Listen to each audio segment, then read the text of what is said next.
خبره باندې چې نن موږ د ختم نبوت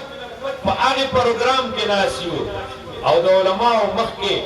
دا طلباو نیکان علما مخکې دي وروسته پسې د پیغمبر علیه الصلاة والسلام عاشقان او د پیغمبر علیه السلام محبین ناست دي موږ له نن په دې باندې ډېر لوی فخر دی الحمدلله زویم شکر دی چې د اسلام آباد په کلبونو کې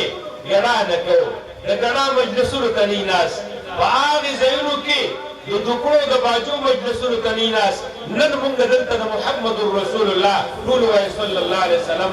د شان د ختم نبوت او د عقیده ختم نبوت د تحفظ پر غرض باندې دلته ناست یو دا زموږ دپاره فخر خبره ده زموږ دپاره باعث د خیر ده الله دې نور هم دا زیاته کړي زما محترم ملګرو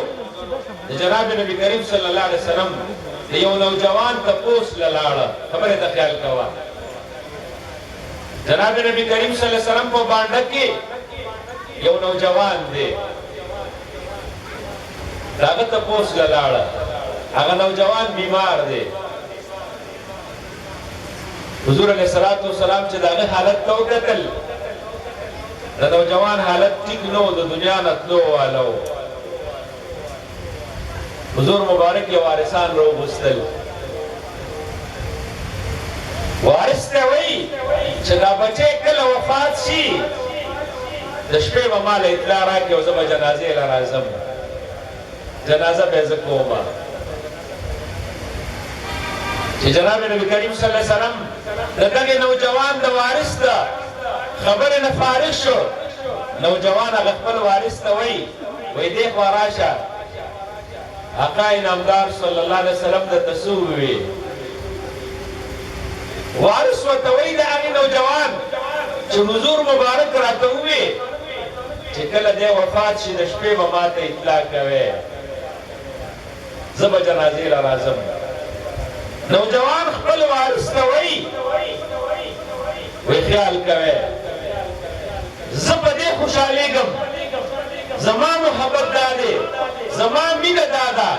چې زما پیغمبر ته ګوره نقصان ونه رسېږي یو ویښته هم زما د پیغمبر دا نقصاني نه شي که د شپې تاسو دله اطلاع ورکوئ دوی له او دی زما جنازې له راځي ده ته نقصان ورسوي او زه به بیا ډېر اسم مرګ دی خو زما د وجې نه به دا حضور مبارک ته نقصان وي نو زه تاسو ته وایم چې زما جنازې له ګوره حضور مبارک له تکلیف ورنه کې جناب نبی کریم صلی الله علیه وسلم لاړه هم حقه شانته هغه نوجوان د شپې وفات شو حضور مبارک پرې ما راوغواړی نوجوان وصیت وویې ګوره حضور مبارک به نه راغواړی ځکه زه دا نشم زما د وجې نه چې حضور ته نقصان ونه رسېږي د حضور علیه الصلاة والسلام د راتګ نه بغیر دفن شو جنازه په خپله مقامي خلکو وکړله حضور مبارک ته دعوت ورنه کړی شو جناب نبی کریم صلی الله علیه وسلم سارې خبر شو چې نوجوان وفات شوی دی راغی د خپلو ملګرو سره او حضور مبارک ورته وایي شابه ما ته د هغه قبر وښایې حضور علیه السلام د هغه قبر له راغی او لاس یې اوچت کړل الله زما دا بچی دا نوجوان الله وبخه او داسې حال کې الله ته د ده سره ملاقات وکړه چې الله ته د ده نه راضي او دی ستا نه راضي د حضور مبارک دعا کې بس شکی په قبلېدو کې نه وي حضور مبارک دا دعا کوي او د دې نوجوان سره دومره مینه او محبت کوي دا د دې وجې نه چې د دې نوجوان د محمد رسول الله سره مینه او محبت دی چې د دې مینه او محبت نو نو حضور مبارک به دا مینه او محبت نه کوله خبر شوی د مدینې د مکې نه پیغمبر راغلی دی د مسلمانانو دی ملاقات له راغی چې ملاقات ته راغی نو حضور علیه السلام ته وایي چې دا یو درې تپوسونه کوم او د دې تپوسونو جواب سوا د پیغمبر نه بل څوک نشي کولی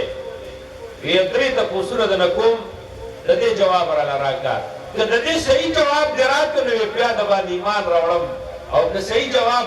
میلاو نه شو نو ایمان نه راوړم حضور مبارک یې وایه بیا اولنې تپوس ته نه دا کومه چې د قیامت په علامو کې به اولنې علامه کومه یوه لویه علامه وي تاسو هم یاد کړئ ښه وی دویم تپوس ته نه دا کوم چې جنتیان جنت ته لاړ شي نو وی د دوی به خوراک څه وي جنت کې اولنې خوراک به څه وي وی دریم تپوس دا کومه چې کله کله دا بنده دا بچه د پلار مشابه او هم شکل وي او کله کله دا د مور مشابه او هم شکل وي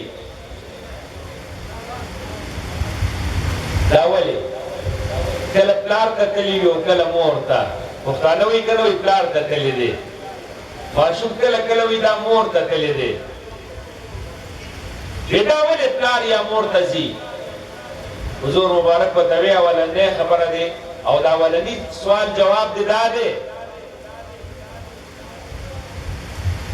چې د قیامت په علامو کې به لوی علامه دا وي چې د مشرق نه به هغه اور را روان شي او خلک به مغرب طرف ته روان راشړي او راجمع کوي به وی ښه دویم سوال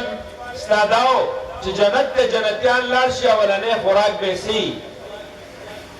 وی د کب د جگر دا زیاتی غوښه دا به اولني خوراک جنتیانو ته کېښودلی شي الله دې ټولو ته زموږ او ستاسو ته نصیب کړي وی د دریم سوال جواب دی دا دی چې کوم ځای الله دا بچی پیدا کوي که هغلته دا ماده منویه د پلار مخکې شوه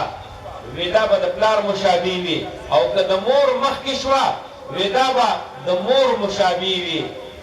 عبدالله ابن سلام چې دا جوابونه واورېدل جناب نبی کریم صلی الله علیه وسلم ته کېناست وی کلمه راته ووایه مسلمانېږم حضور مبارک ورته کلمه وویله اشهد ان لا اله الا الله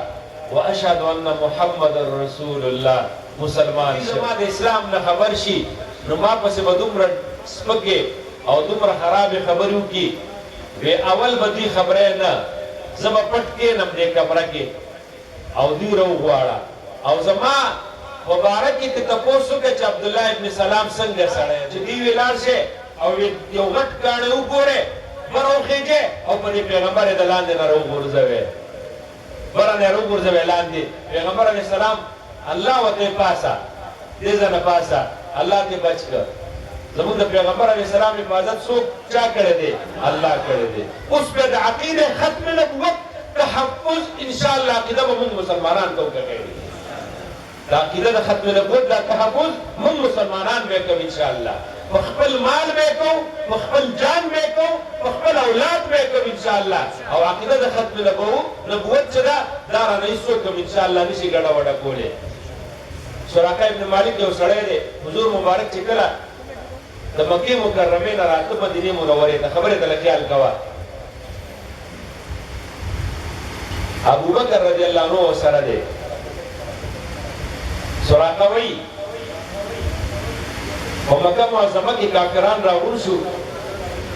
او سړی وکړه وی دا سړی که چا جمدی ونیوه او موږ له راوسته 200 خان به ورکوو که یو مړی کې 100 خان به ورکوو وی ما دا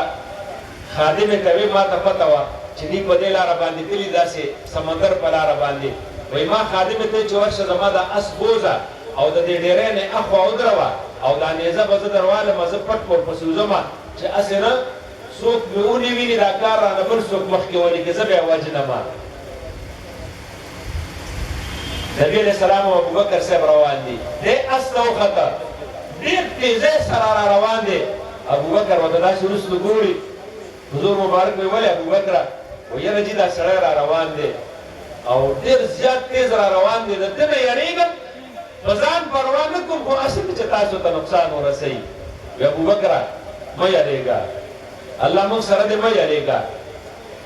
چې کله دا سراقه را نږدې شو او جناب نبی کریم صلی الله علیه وسلم ابوبکر صاحب ته دغه شان رادې خوا شو یکدم ځمکه الله وشلوله او سره د اس نه د دې کونډو کونډو خښ شو په دغه ځمکه کې جناب نبی کریم صلی الله علیه وسلم تزاری کوي وی دا اسم د تنویم د خدای لپاره بس ما د لکه دعا وکړه چې زه د دې نه خلاص شم مصیبت نه. دې ظالم د نبی علیه السلام په دعا خلاص شو، بیا چې لږ حضور مبارک مخکې لاړه بیا ورپسې روان شه. دوباره بیا ورته الله تعالی ځمکه وشلوله، په درېیم ځل بیا داسې وشو. اخر کې پیغمبر علیه السلام ته وایي لیکل درسره کومه چې زه به درته سوی یم نه، خو ما ته دعا وکړه چې زه د دې مصیبت نه خلاص شم. حضور مبارک سره لیکل وکړل او واپسې کې راستون شو او خلکو چې څوک مخې راځي ویې لکه زه وایي دې خوا نه دی راغلی. پیغمبر علیه السلام بیا محافظ الله دی وګرځاوه. زموږ د پیغمبر الله هر څنګه حفاظت کړی دی، الحمدلله هر څنګه الله حفاظت کړی دی. په خیبر کې ورته یو یهودی په غوښه کې زار واچول، زار، او چې جناب نبي کریم صلی الله علیه وسلم ته مخې ته کېښودل، غوښه یې کېښودل، یو نوړی دوی کې وکړل او دې کې بس الله پاک ورته مخ ورده. نبی علیه السلام منع شه، هغه ښځه یې راوغوښتله، ویې دې کې دې څه کړي دي؟ ویې زار مې پکې اچولي دي. ویې ولې نه پکې زار اچول؟ ویې زار مې پکې ځکه اچول، ویې ما ویې که پیغمبر یې الله به درته اطلاع درکوي نه به مرې، او که پیغمبر نه او د ځانه دعوت یې الله به دې مړ کړي، موږ به در خلاص شو. اطلاع ورته چا وکړه؟ الله. خو پیغمبر وکړه د الله تعالی حق وساتي.